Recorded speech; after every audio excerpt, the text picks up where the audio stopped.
And of me is Oppo Reno 7 Lite, and today I would like to show you how you can change and customize theme of your keyboard on this Oppo smartphone. Start by opening settings and scrolling all the way down right away. Now tap on system settings, choose keyboard and input method, keyboard, and finally theme. After that, scroll down and choose show more. This way you will see all available keyboards. When you're ready, just click on the best one for you. I will go with that one. Manage keyboarders by clicking on this switcher and choose apply. When I go back, as you can see, theme of my keyboard has changed. But you can always go into the same settings, swipe up and tap on this plus icon under my themes instead. Now select the photo that you wish to apply as your keyboard's background. I will go with that one. Pinch it to scale and drag it to move.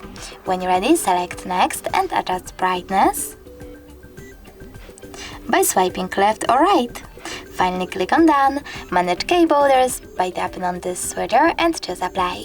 When I go back this time, as you can see, theme of my keyboard was successfully customized with an image. Thanks so much for watching. If you enjoyed this video, leave a like, comment and definitely subscribe. Bye!